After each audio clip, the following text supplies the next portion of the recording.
The government is monitoring private phone calls, your children and my children's private phone calls, and tracking who their associates are.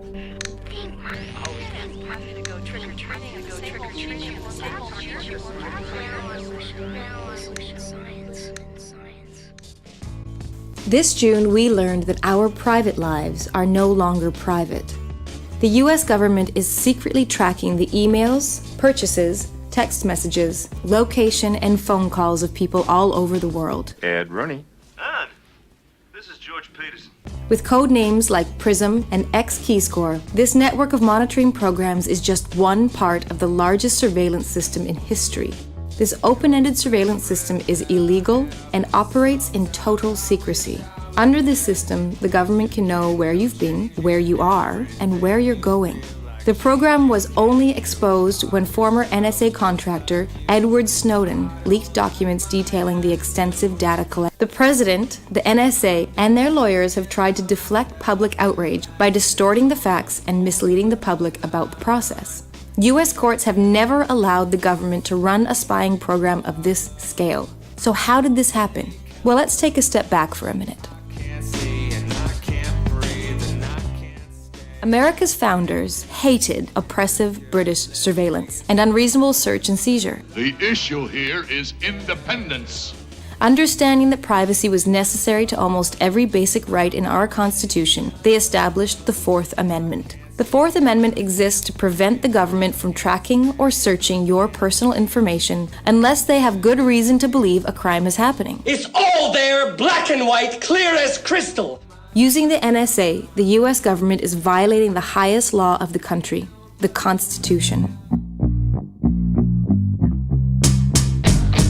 Government surveillance has gone on for decades, but things got a lot worse in 2001 when the U.S. Congress passed the Patriot Act, giving secret FISA courts more authority to grant surveillance requests on a large scale. Instead of getting a warrant for an individual person suspected of a crime, the government could now search a large list of persons, even those under no suspicion of criminal activity.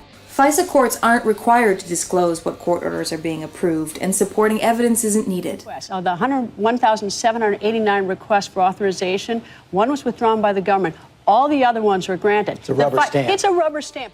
All of this is protected by secrecy, with no system for checks and balances. If the NSA is collecting information on you based on what you read or the websites you go to, you'll likely never know or get to stop it, no matter who you are. Programs like PRISM completely ignore the purpose of warrants while claiming to work within the law. The U.S. government has turned the internet we love into something it was never intended to be, a tool for surveilling everyone.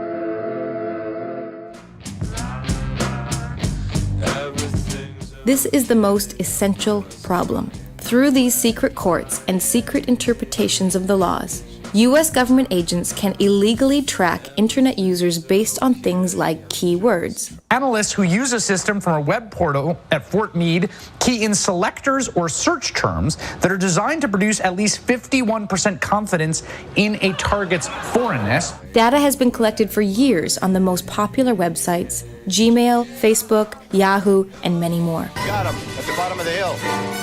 There's thousands of words that the government tracks. Words like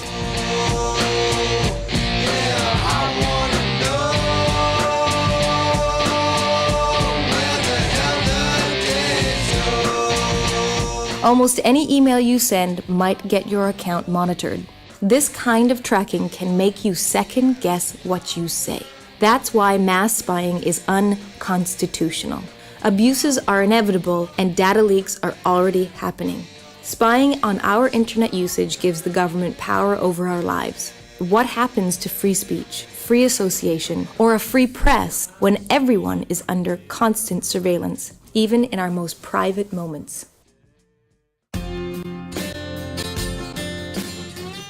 Experts on surveillance, privacy, and intelligence agree on one thing.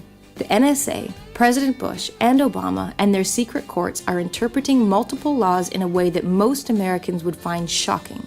This is allowing the kind of surveillance and collection that the Constitution was not meant to allow. These programs break the law. They violate the Fourth Amendment and they strip us of our privacy. The U.S. Constitution was written to prevent government surveillance programs like PRISM. It's up to us to demand that these ideals be upheld. Help us stop the NSA, restore the Constitution, and keep the world free.